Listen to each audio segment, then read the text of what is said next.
Welcome to This Commerce Life. We are an unscripted podcast dedicated to small businesses and entrepreneurs in the retail and consumer packaged goods space in Canada and the United States. I am Phil Chang, co-host and co-founder. And I'm Kenny Vanucci, co-host and co-founder of This Commerce Life. Our love is the journey to retail, and our passion is sharing that with you every week. Yes. We talked to Gavin last year, I think. Yeah, we talked to Gavin. You got recorded on, right? Almost a year ago now. Last August, I think. All right. Yeah, they had a lot of guys. Patrick Higgins. All the old school. Mike was on. I think Yep. Mike. You had Mike with you. Yeah. Yeah. So you guys are making the rounds. Well, we're trying to. We do our best. We do our best. I mean, we Yeah. had talked to Michael about. I think Michael had talked to you about you on our podcast, and you should get Dean on. I said, "Well, just tell him." We don't have Dean's contact. I said, "Do your job, man. Set it up." Well, he did tell me about it, and I kind of got busy with things and stuff, and That happens. It's all good. I wasn't sure whether I would kind of fit into your program, anyways, into your plan of what you guys talk about. So. But I think then I had dinner with yeah. him, and he was like, we were there for, 4 or 5 hours, closed the restaurant down, and he says, you gotta talk to these guys. I'm saying, okay, I'll talk to them.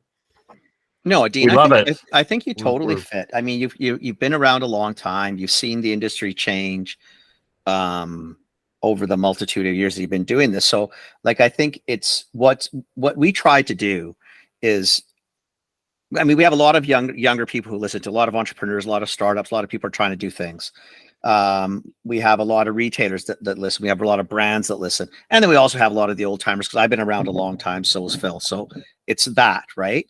But I think a lot of young people, it's just good for them sometimes to hear a little bit of the history and then see how it relates today, or some of the challenges that you guys had that maybe they don't have. But really and truly, a lot of the issues are still the same. They may change a little bit, but it's still fundamentally the same business to large part. Yes, there's different competitors. Sadly, a lot of the issues are the same. Yeah, as much as it changes. Keep going around and around. Well, it's funny. It's a circle. Like sometimes, you're thinking, shit, that's brand new. Well, only if you haven't been around 30 years. That's the second time that has come around. Like good CPG people on both sides. Yeah. Some of the problems have been rebranded. So when you talk to retailers, just call them different names now. The buckets have changed. Yeah. Well, and some buckets have got bigger, some have got smaller. No, all of them got bigger. All of them got bigger. Yeah. They just have different names. They're rebranded slightly, pitched differently. And then on the vendor side, everything is the same. Yeah. Well, I mean, for me, it's been very interesting over the last 47 years of being in all levels of the distribution system.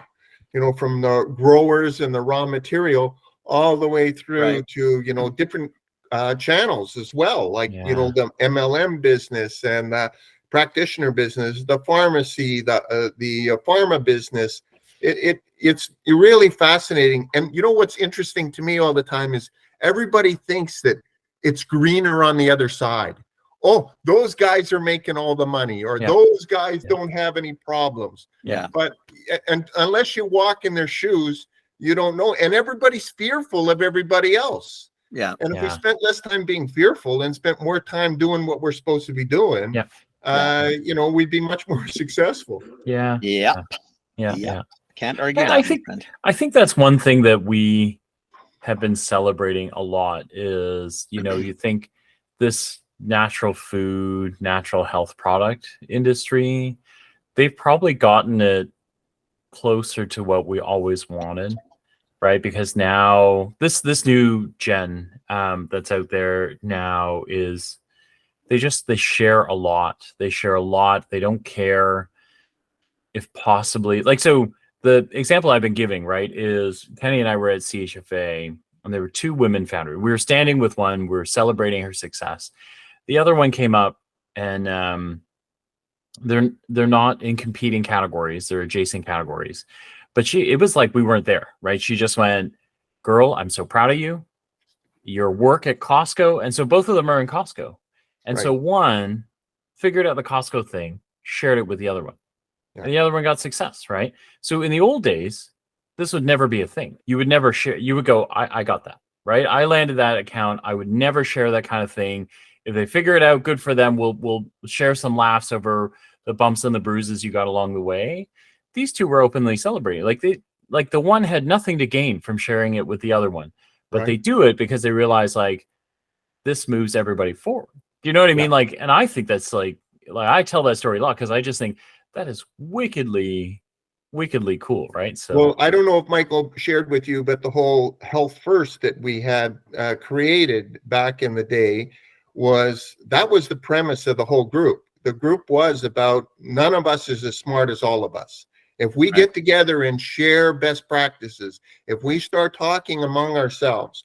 Now, the independent retailers all were fearful of the guy down the street, but we had protected regions or areas based on postal code back in the day, and they felt comfortable enough. And then we started the AGMs, the annual general meetings, where the retailers would come out and they would start sharing, and you would put people together, like-minded people or similar, like some of the ladies, the little old ladies, we'd put them all together in one little group, and they could, share among themselves.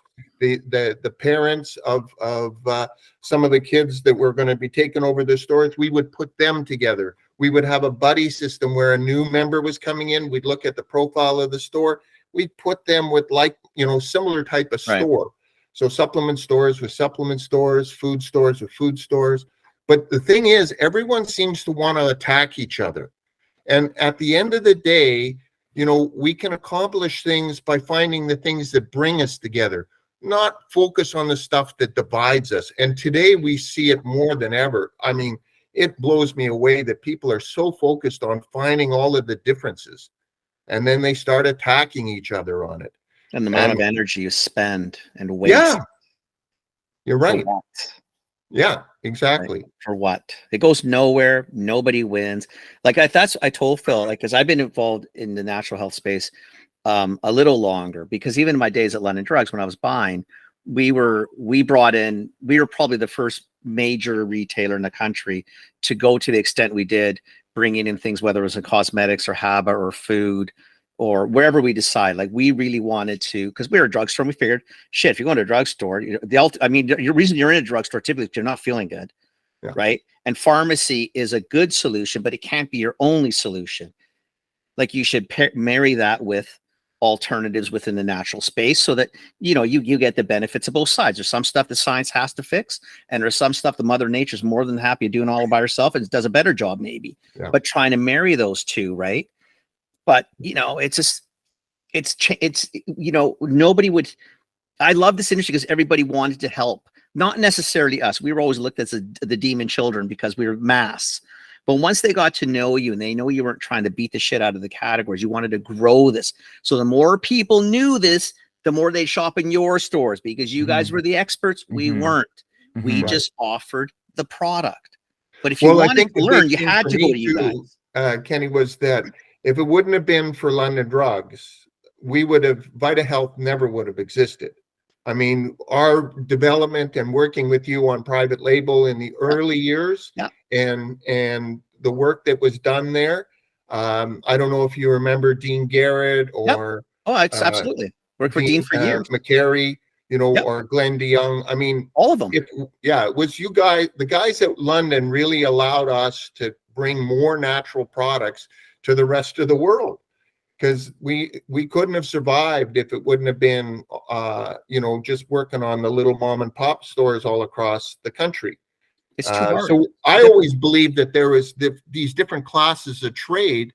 They all have something to bring to the party, and if we can, as retailers, when I was working with the retail group, if we can learn from the MLM guys. It's funny because the retailers will often say, those MLM guys, they charge so much money and they're ripping people off. Well, I got news for you. The grocery guys and the pharmacy guys are saying the same thing about you.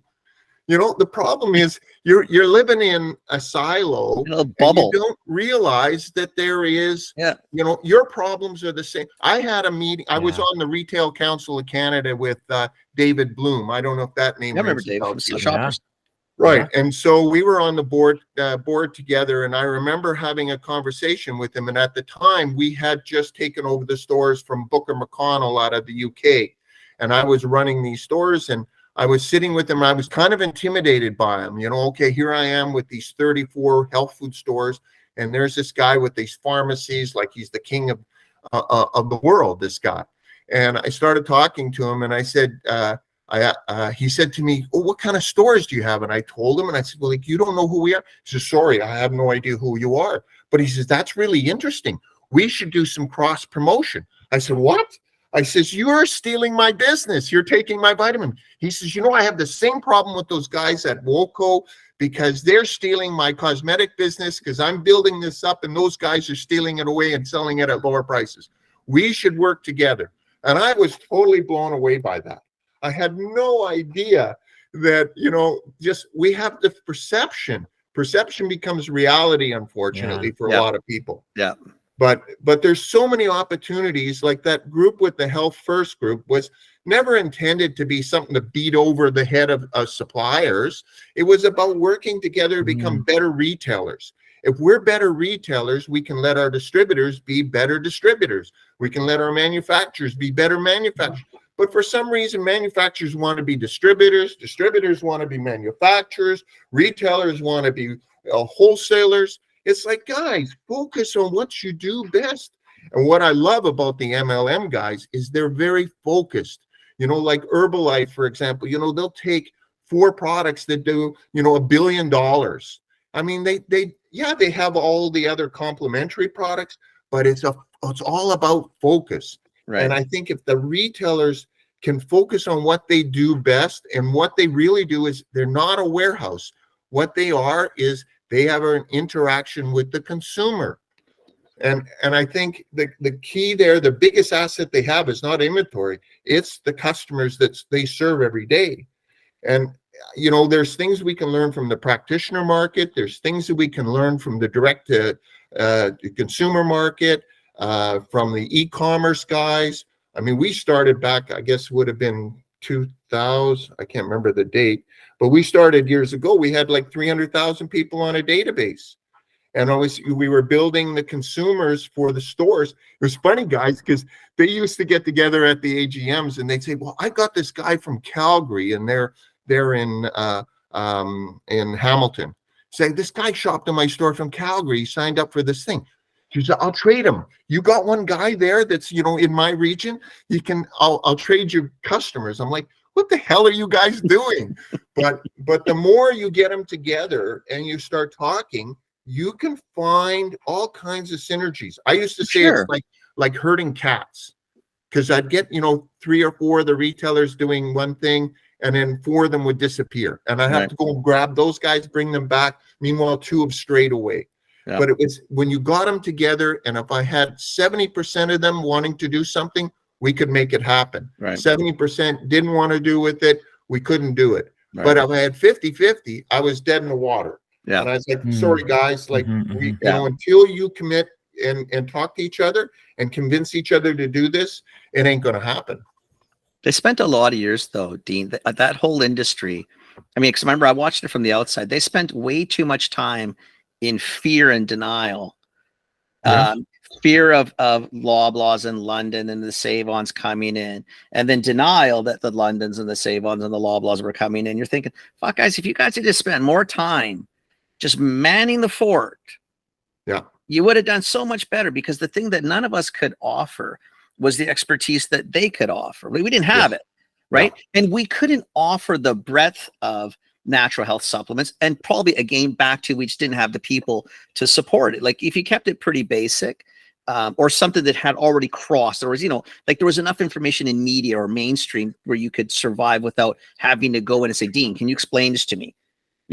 But they spent so much time worrying and resisting. It's interesting you say that, because it brings back a memory of mine. I don't know if you guys remember, but Vita was purchased by Liner Health Products in the U.S. I do remember. Yeah, I remember all of it. Yeah. I lived through all that shit. When those boys came into town, like, they couldn't get into Canada, their life depended on it. I mean, they were giving away vitamin E to shoppers, and I think they had 4 SKUs or something. So we ended up, they came in and bought Vita Health out, Yep. and so that they could get into the market. But they had no clue about, let's say, the natural industry or the distribution business or the retail business. And they didn't want to know any of that. But I can remember going to one of my first meetings, and they told John Holtman and I to stand up, and they said, oh, these guys are going to lead us into the health food business and everything. And I felt pretty darn good. I mean, well, I'm a guy from Winnipeg. What the hell do I know, right?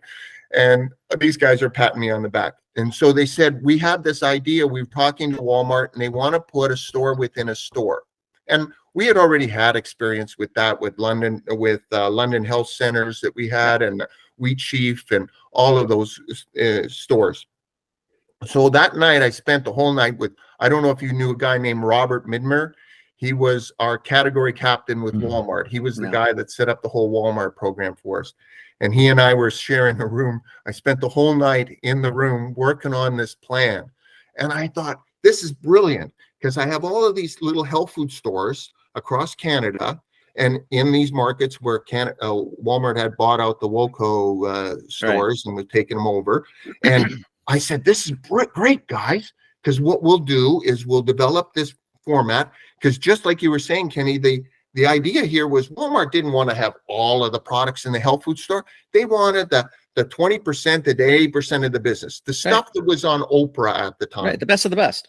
Yeah, and exactly. So we were going to said, okay, we'll put that into the store. I'll get the independent health food store in that area to man the store, to run the store for the Walmart guys, to help them to, move business like crazy, because 4% or 5% of the population shopped in a health food store. 80% of them shopped in the mass market. Yep. So this is great. We would just move these customers in. When they came into the store, they'd sell them that product that was, the 80% of the sales. But they would say, hey, what about your health? How are you feeling about this? How do you feel about that? How can we help you? And they'd say, well, yeah, I've got this problem with arthritis. No problem. Come to my store and I'll I'll show you these other products that I have.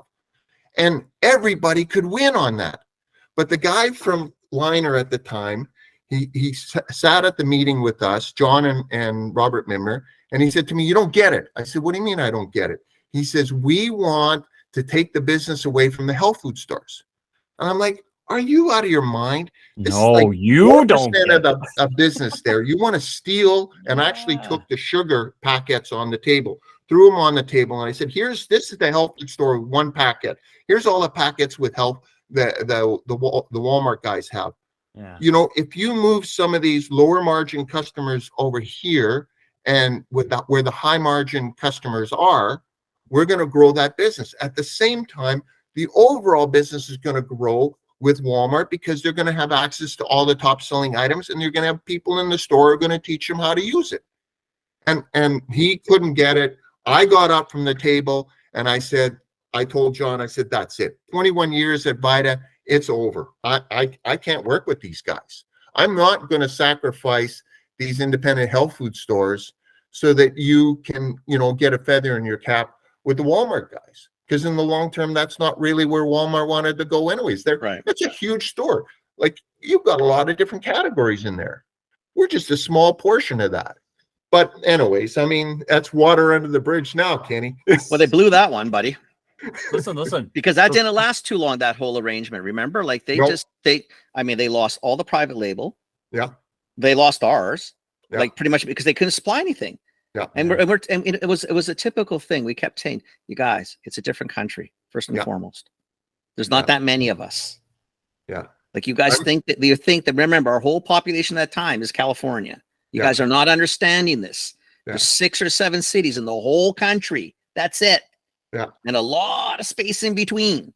Well, David Bloom said to me it. one time, because we had this discussion about going into the U.S.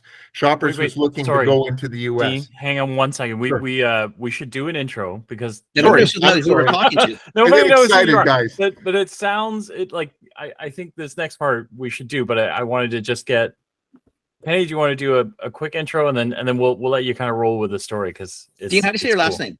My last name is Yachison. Yachison. I didn't know if it was a k or a ch.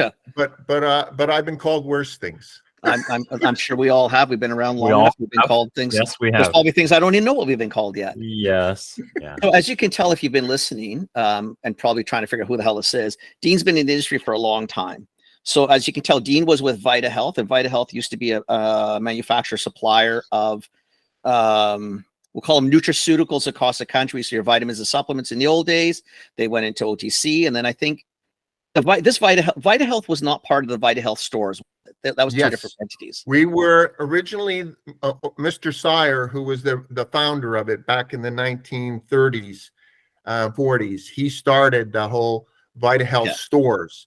And then he needed to get product, and we couldn't get product anywhere. I didn't know how that warehouse. Okay. And he started doing the warehouse thing, and that was how they kind of got into the warehouse and natural products that we started to bring in. Okay. I came into the equation back in the 1970s. So my father was an electrician, and he was working on wiring the new plant that they had built on Dougal Road. And I was there working, wiring a plug. And Felix Modeman was the president and general manager at the time. And he was telling my father that his guy broke his arm. And he said, we need somebody to unload this truck. So my dad said, well, take him. And I'd never worked for anybody. I was in high school, I guess it would have been high school. And I went along, and my first job with them was to unload a truck. And I had never seen these products before, had no idea what they were. And I got into the back of this truck in the morning, and I started unloading. There was Lily of the Desert. You might remember them. I do, aloe vera company. The aloe vera stuff. Around. There was Rachel Perry, which was a skincare company. There was all kinds of different products like Hanes natural food products that was coming out of the West Coast.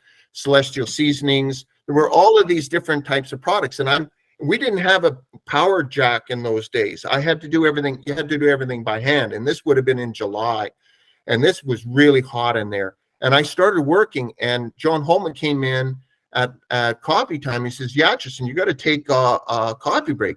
And I said, "Well, my dad never lets me take coffee breaks. I don't drink coffee, so I'm just going to work." And he said, "Oh, okay." So he left me, and at lunchtime he came in, and I'm soaking wet by now. I'm just, hand bombing box after box.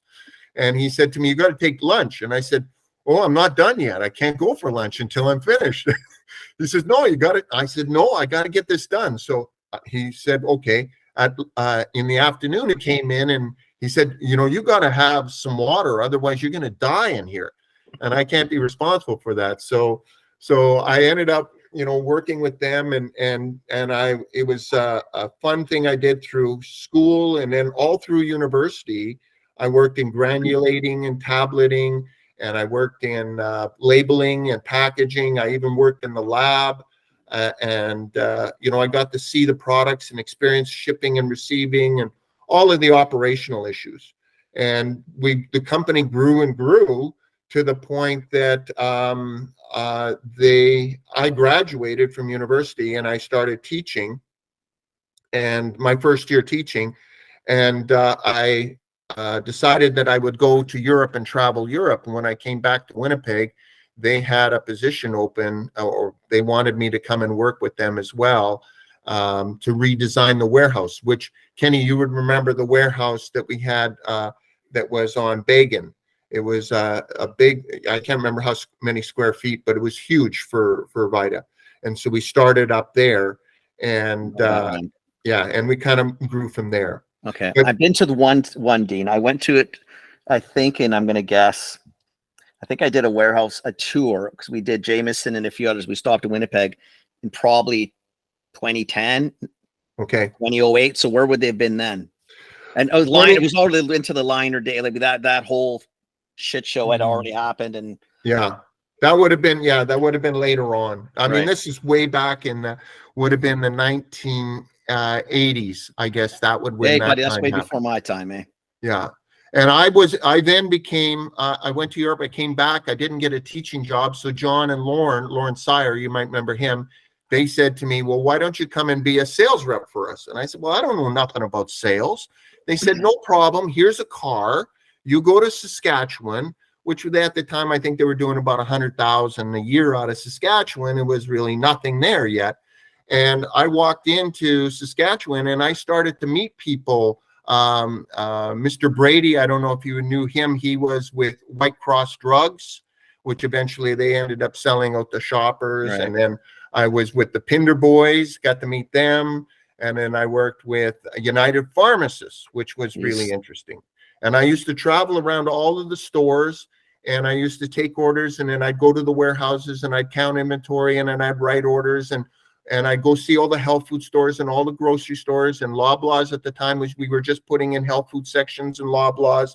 And it was a wild time, and the business just went crazy. And we started doing private label for all of these guys. No one had, vitamins. Actually, there wasn't even a lot of vitamins prior to that in those stores.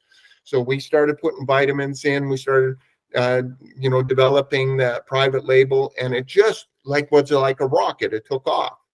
And then the guys said to me, well, we're going to buy these stores from Booker McConnell in England, and we need somebody to run them. And they said, well, why don't you come back because my future wife was in Winnipeg, and I used to travel back and forth from Saskatchewan. They said, why don't you move back to Winnipeg? You can be closer to Josie, and at the same time, you can run these stores. And I said, guys, I don't know nothing about retail. And they said, you didn't know anything about sales either. So just come and run the stores. So we had these 32, I think, stores across Canada. And they were losing, I think, a couple $1 million a year. And we developed, myself and this guy from Regina, who's a finance guy, we developed a 4-year plan. And we had all of these girls that were working in the stores across from Richmond, Ontario, all the way to Red Deer, Alberta, Edmonton, Calgary, Red Deer. And so we were running these stores and we're, going crazy. And within after the second year, we were making money. And now all of a sudden, Lauren called me in the office, said, Yachison, what the hell are you doing? And I said, well, I thought you wanted me. He says, no, I bought these stores as the money, as a tax write-off. I didn't. The losing money was fine. Yeah. So we ended up selling the stores to awesome. Vogel. I don't know if that name rings a bell, from Switzerland. Mm-mm. And they came in and they had the GNC stores. They bought the GNC stores. Yeah, okay. Yeah. And so part of the deal you really screwed that one up, Dean. Like, what were you doing there? You really screwed that up. What would you go making money for? Like, holy crap. Well, I didn't know. I mean, listen, I'm not that smart. I kind of look at myself, fellas, as like the Forrest Gump of the health and nutrition business. I just spent over the last 47 years wandering around and bumping into all kinds of people and running across things and just being in the right place at the right time, I guess. That's half the fun of it. Yeah, but I've had more. I probably learn more from my failures than I do from the successes. Yeah, I think we all do. Yeah, because those have been kind of, for me, some of the other things that have kind of came along. Because from the Vita Health days, when I told you I left Vita and said I can't, work for the liner guys, a buddy of mine, or a guy that I knew, talked me into coming out to Saskatoon and working with a company in raw materials, in essential fatty acids. Borage oil was at the time. Yeah.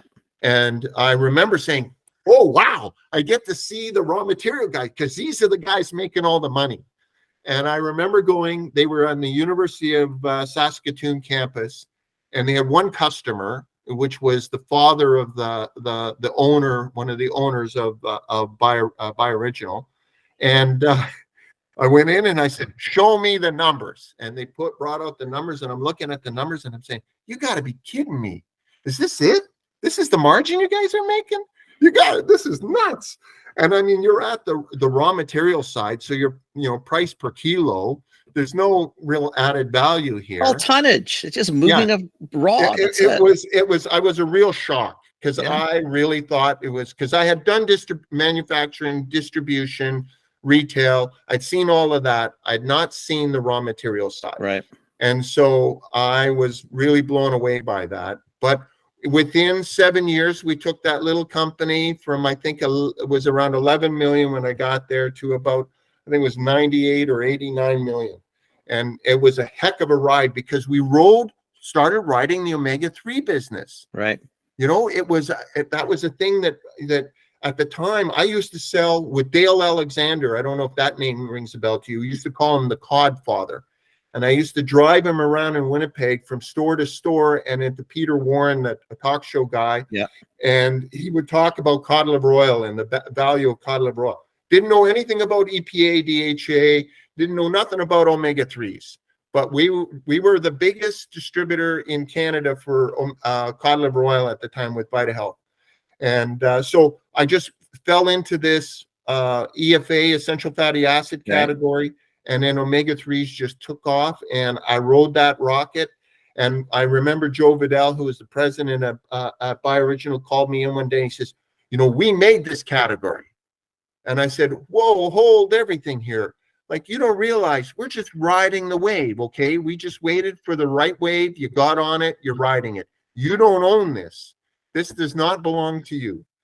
And we didn't create this. We just were lucky enough to be there at the right time, at the right place. Right.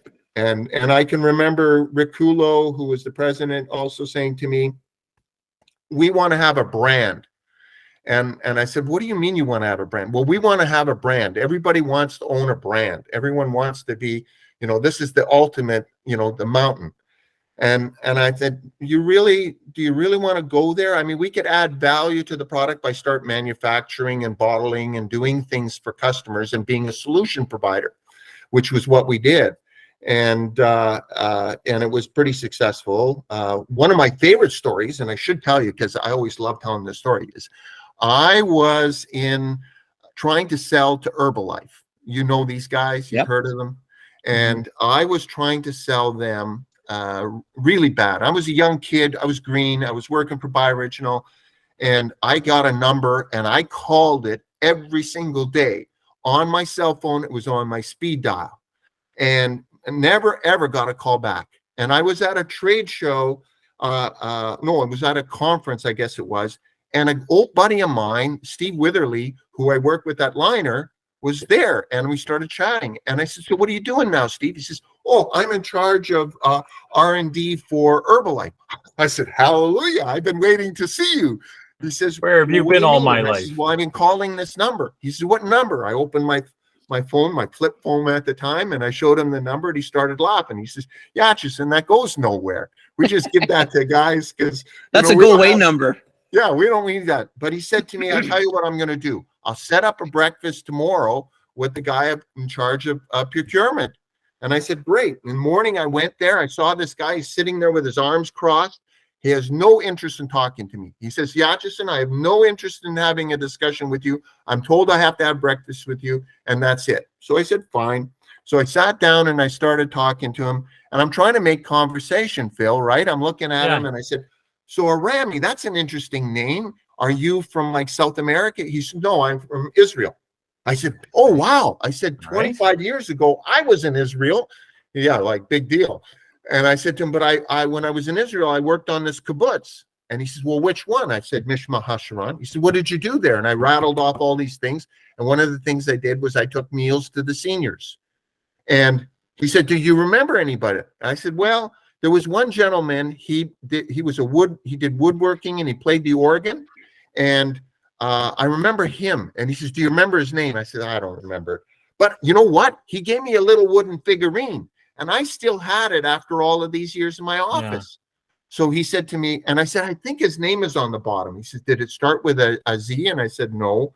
But I said, I don't know. I'll have to look. I got home. I looked at it. He told me, call him. I called him. I said, the guy's name was Zeep Rosenfeld.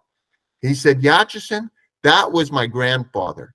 You used to take meals to my grandfather. He told me about this crazy Canadian guy. That's who so used funny. to come and see him. I used to bring the Danish girls with me and stuff to go and meet with this guy. Like he was in his I think 80s or something. And so you wouldn't believe this, but within, I think 3 months, I got all the Herbalife business. And the guys in Saskatoon were dancing in the streets. And Ori to this day is one of my best friends. And I have, people say, I don't believe the story. I said, no problem. I'll put him on speed dial. You can talk to him. That's hilarious. And he came back in my life many, many times to the point where Natural Synergies, I don't know if that name rings a bell to you, but that was the group that I had in Canada was Health First. It Right. started out as United Health Merchants. Remember I told you about Yep. United Pharmacists? Yeah. I had told John one afternoon, I said to him, we should create a group like United Health Merchants or United Pharmacists Right. for the health food stores. And he said, Yachison, you're crazy. You've been out in the heat too long. And I said, oh, okay. And then I didn't think too much of it until later on when I was working at Vita. We started to put, and the guy said to me, well, we sold the stores. Remember I told you that? Yeah. And he said, well, we want you to stay with us. So you're going to be in charge of marketing. And I said, marketing? I don't know nothing about marketing. They said, no problem. You didn't have any problem. You don't have any, you didn't know anything about anything. So you've all done it. Well, you can go to York University. I went to York University to take some courses and stuff.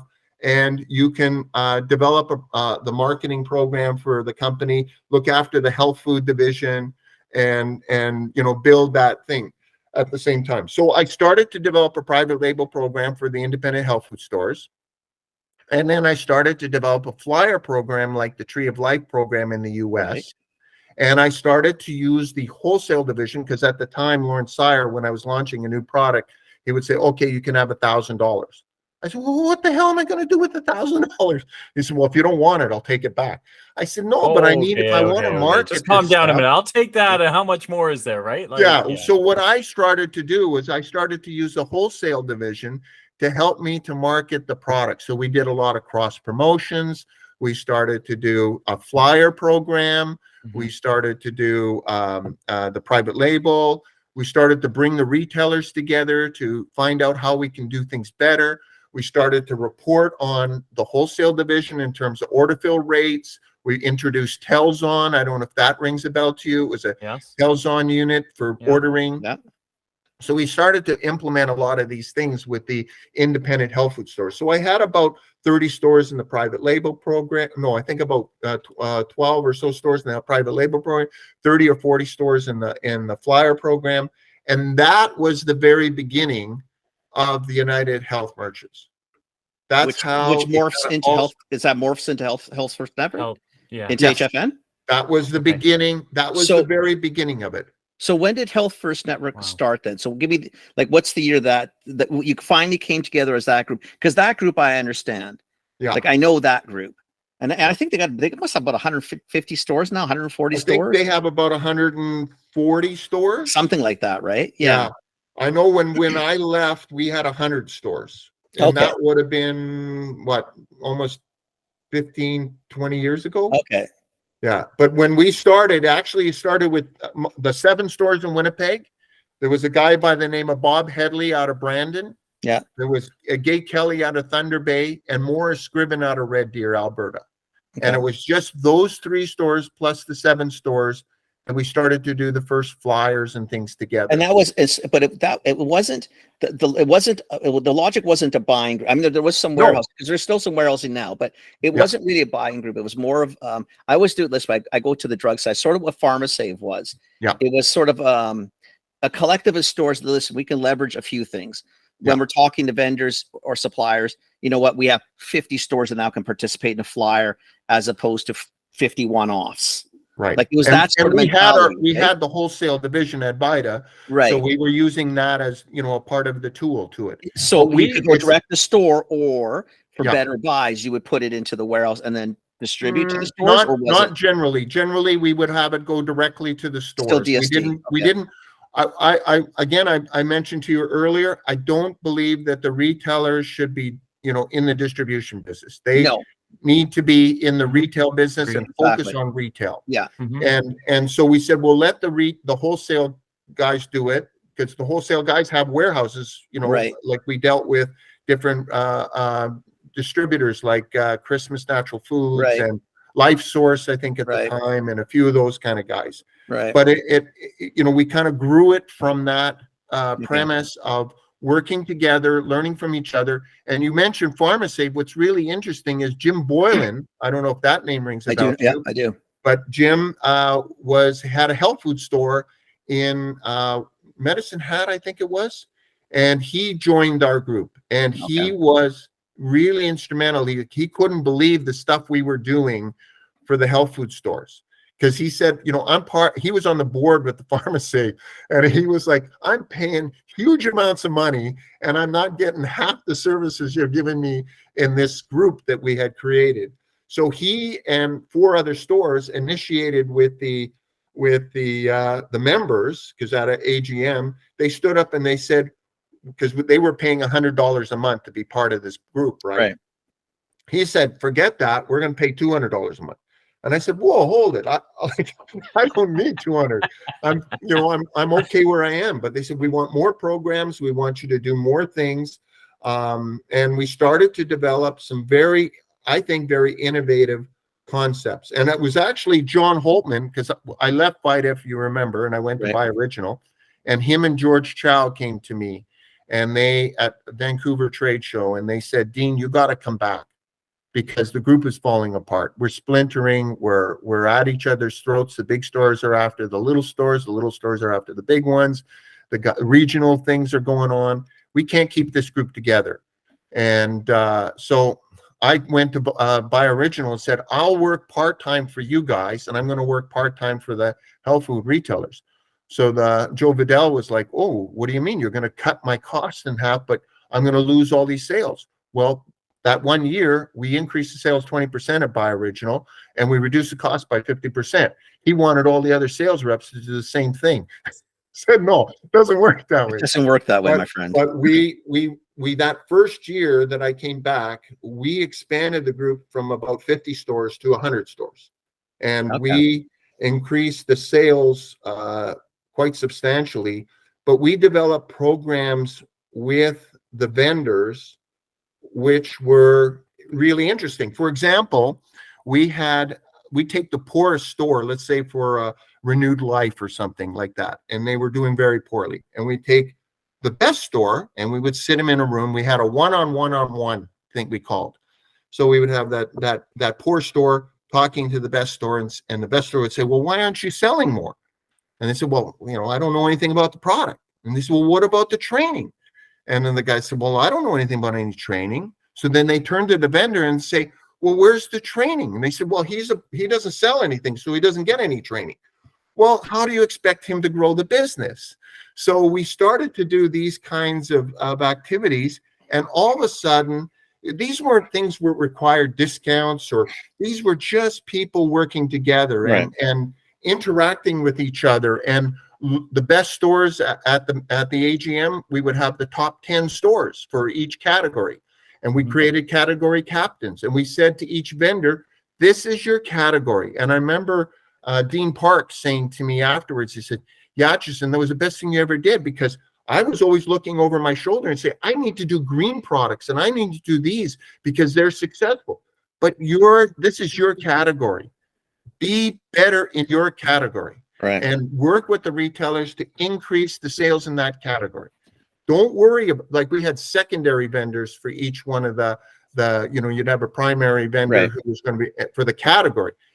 And I learned that from Walmart, and I learned that from you guys in the pharmacy side, because I remember how they would have category captains. Robert Midmer was a category captain, and I learned that. And I said, why don't we apply that to the health food stores? And then we had the health food stores helping the vendors to find good reps. So you would always, as a retailer, that this rep is a good rep, but he's with a shitty company. But here's a good company and they have a bad rep. Well, why doesn't this rep go work for that company? And so we started to work together, training the sales reps as to how to sell to the health food stores. And so there was a lot of these opportunities for cross-pollination. But why didn't it spread more? Like when I listen to us, I've only been to one AGM with HFN. Yeah. And it was when Davide, like the latest one, just came in. I think it was his first event. And the concept was pretty interesting, because in the health, herding cats is literally what the health industry and pet industry would be, both those. Pharmacy's not too hard to herd because they're so freaking rigid. That's easy. Like they'll just follow a line. But health food people are really tough to herd. But I don't understand why this wouldn't have turned into a 500 store idea. And that's not a critique on you guys. It's more of a question trying to understand, because I'm thinking you do, like, you can do so much better sometimes when there's more people playing in your sandbox. I get that you maybe have a little less space to play in, but the sandbox typically just grows a little bit too. Like it's a better game. Like why wouldn't people just be trying to, okay, forget you guys, starting their own? Yeah. Let me tell you something about that, Kenny, because you're onto something here. With the Health First group, one of the things was to get these stores to work together, they couldn't be afraid of each other. So what we had was protected regions. That's your postal code idea. So yeah, maybe a radius and clicks. And then we could tap into their flyers and things like that. And if they wanted a region, no problem. You had to spend more marketing dollars in that region to build up your clientele in that area. But that was their responsibility. What's that?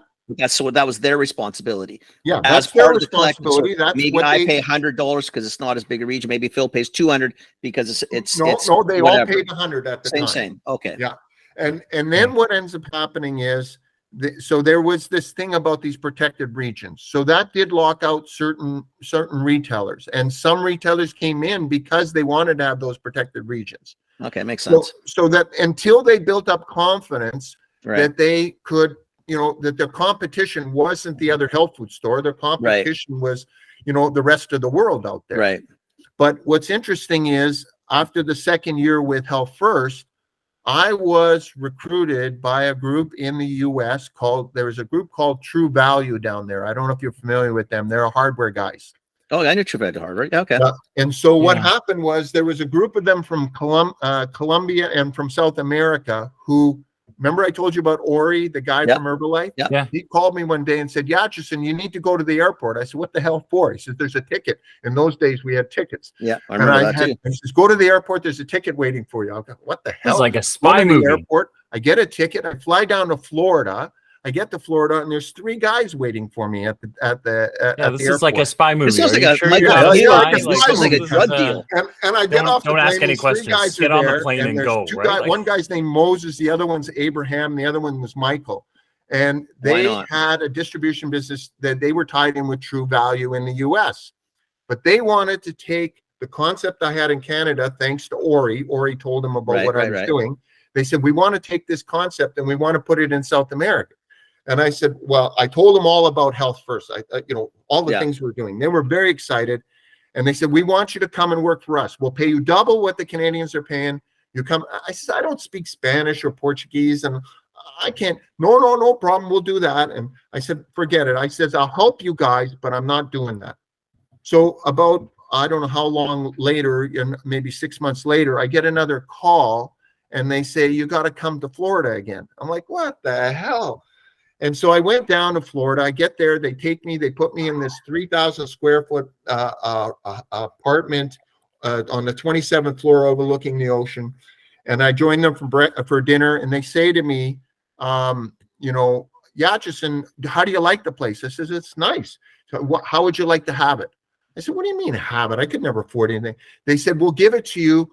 We now did our due diligence and we see there's nothing like this in the United States. We want to do it in the US. You come and work for us in the US. And I didn't want to go. I'm an idiot, okay? And this is not the first time I've done this. Like Lauren Sire told me many years ago, he says, Yachison, you're a line worker. You're not a farmer. I said, but I want to be a farmer. He said, no, you're a line worker. You like to get paid. You like to have the consistency. You're not a risk taker. Yeah. I'll be a risk taker with somebody else's money, but I ain't doing it with mine. I'm not putting my house up. But anyways, getting back to the story, they wanted me to come down there, and my contract was being renewed with Health First. And I remember going in, and Don Smith, who was the chairman at the time, who I had handpicked to take over the board, met with me at Washington. It was at the Washington show. And he said to me, we're not renewing your contract. And I was devastated because this is my baby. I started this with, 3 independent health food stores, and we built this thing to 100 stores. And we were making, the sad part was we were making money. Again, the problem was that it was a nonprofit, and in the first year we made 200,000, and then we refunded that back to the members. And some of the members were not too happy because they were running their business so that they're, from a tax perspective, they were at a certain level, and I bumped them over their So you tax screwed level. them all up You screwed again. them Yeah, I up screwed them again. all up Look again. at, you know, And- honestly, the nerve of making all this money. It's And then the unacceptable, third man. year, we had about 300,000 that we generated extra cash. And Bill Gall, who was in charge of the finance at the time, said, Yachison, you know, we can't be doing this. And I said, well, we could refund it back to the vendors. And Holtman told me that I was nuts, because if you start giving money back to vendors, you'll never get money from them Yeah, that's again. that's a slippery slope. But at the same time, Roland Gaylor and what was his name from Flora said to me, Yachison, you give us $1 back, we'll give you $1 million to build a newsletter, flyer, a magazine. They said, Right. we'll give you $1 million to build a magazine. I'm like, what? So, but anyway, so what ended up happening is they didn't renew my contract. I walked out the door to where we had the meeting at the suite, and I come out in the hallway, and there are these three guys that were from Florida. They stuck their hand out and said, "This is the best day of our lives. You come and work with us." So within 2 Wait, years, the same three guys just Well, had they knew he wasn't going to get the other thing. So They're that ready. you Let's knew. go. So Wow. I don't know what, no one ever told me what happened. Oh, Dean, do the math. Come on. Yeah, exactly. But what ended up happening is, what's really exciting was, I then started working with this group called Natural Synergies, and we started to bring together independent health food stores in the US. Yeah. So Kenny, your thought on this is right. We then ended up, within 2 years, we went from 0 to 400 stores, and we had over $1 billion in retail sales. It was absolutely That's a nice size, insane. though. That's big. Yeah, it was huge, to the point where I said, guys, there's no point in me bringing more stores in, because another buddy of mine called me and said, can you come to Norway? I got this little company. I thought maybe you could help me. And he was a guy that came when I was working at BioOriginal. He was selling omega-3 fish oils, and he was the first guy we signed up with, and I took him on the road. And within, I think, probably about 2 weeks, we sold out his entire production for the year. So he wanted me to come and work with him, and he and his partner offered me shares in this company. Again, I'm a line worker. I'm not a farmer. I said, no, I can't do that. I'm going to stay with BioOriginal. Within a year, he sold out 2 years worth of production. They sold the company for $4 million. He called me and apologized. I said, why are you apologizing? Because I'm an idiot. What are you going to do? But anyways, I went to Norway, and I started working with a company there, which is a small company, had one customer. They were doing about maybe $1 million. And within 3 years, we took that with 3 acquisitions. I got introduced into the pharma business in a big way, and we expanded that business. They became the second largest soft gel producer in Europe. So it was a hell of a ride there. So for me, the enjoyable part, like I said to you, you know, Forrest Gump, I'm wandering through the wilderness here, bumping into people, doing things, and just riding these rockets as I'm kind of going along.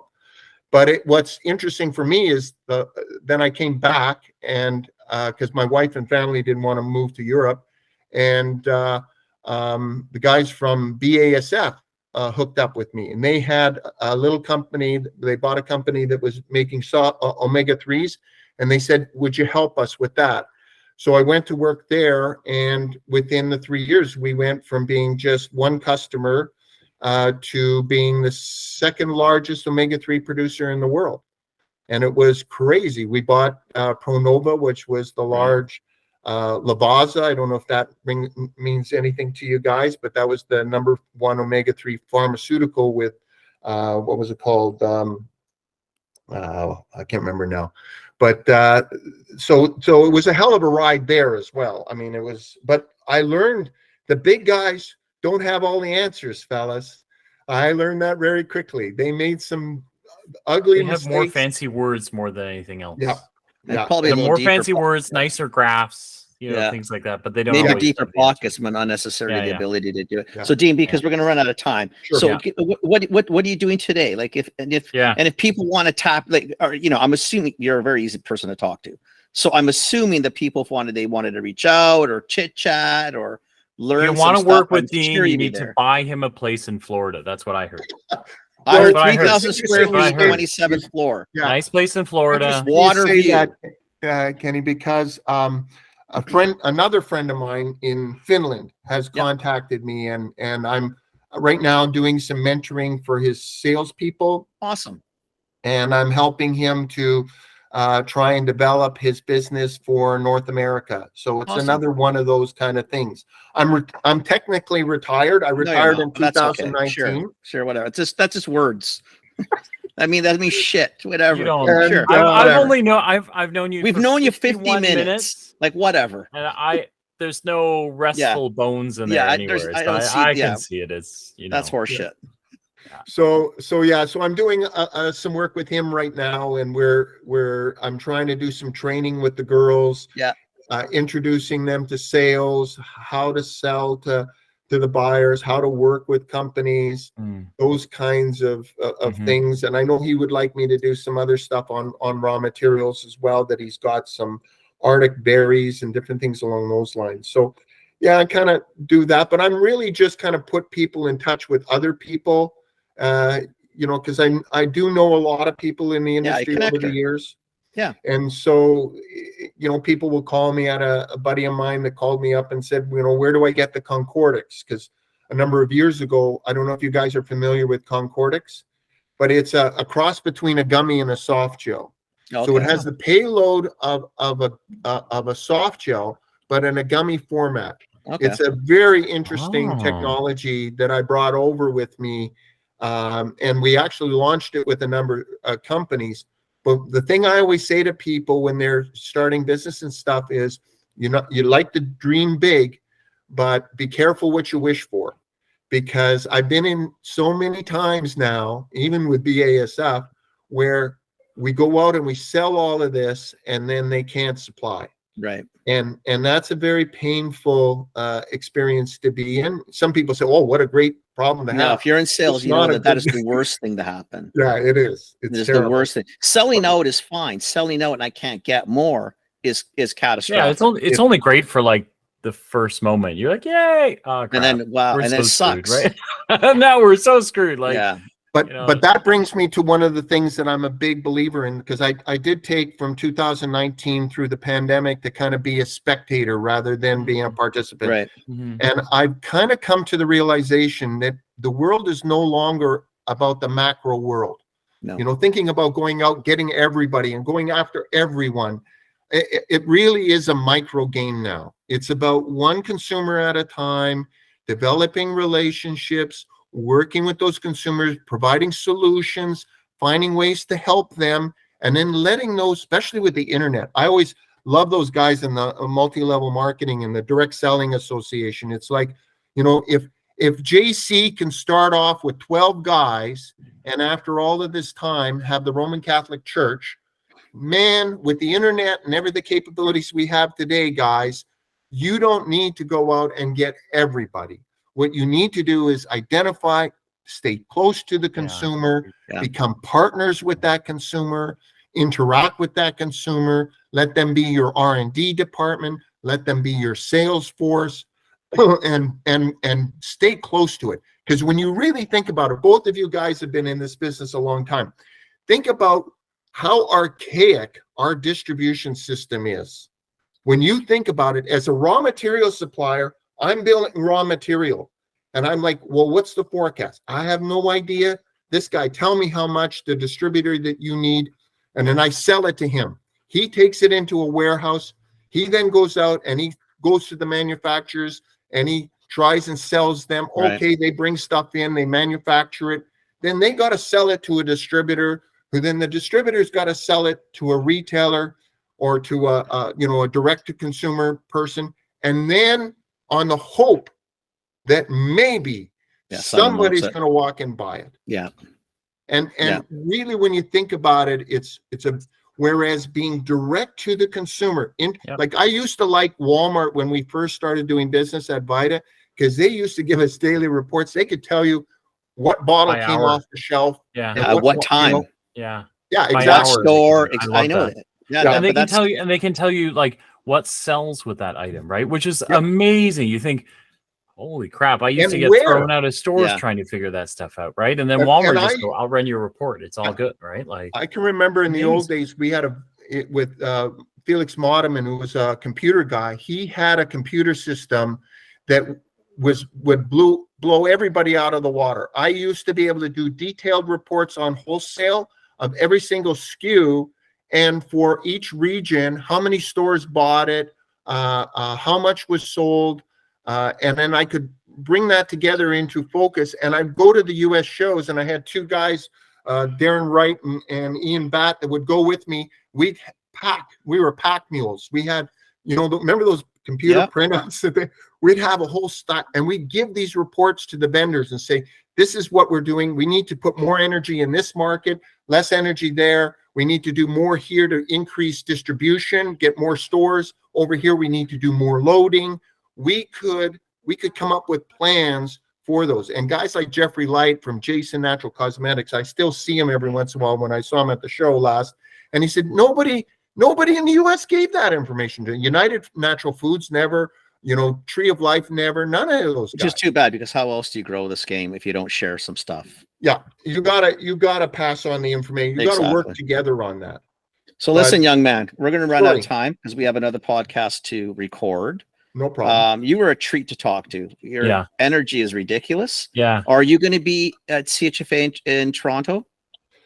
Or are you doing any of the shows, or? he's going to be at his condo not in really. Florida. I That's where he's going to be. For me, it's not. For me, it's more about identifying specific people that I want to meet and then meeting with them. Because I was saying, if you're there, we would love to catch up there. If Yep. you're down in the coast, if I have to tolerate Theodore for a couple hours, I'll do it.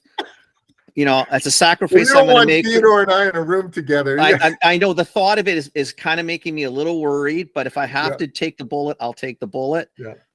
But if you are going to be at the coast, or if you're going to be in Toronto, let us know. Yeah. Love to catch up. If people wanted to reach out to you, whether to chat or pick your brain or just to see what you're doing, how would they do? Best way to do that? Well, you could use my email, which is gdyachison, YACHISON @gmail.com. Awesome.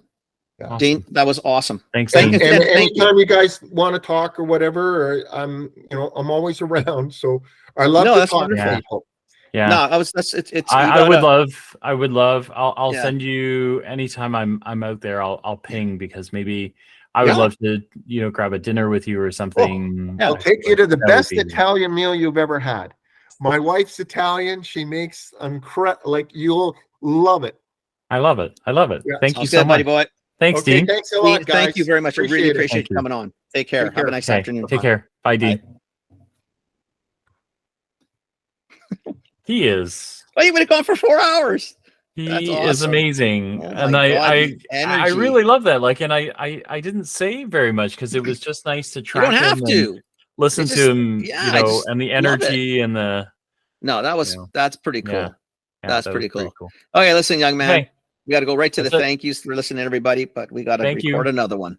bye, guys. Ciao, ciao.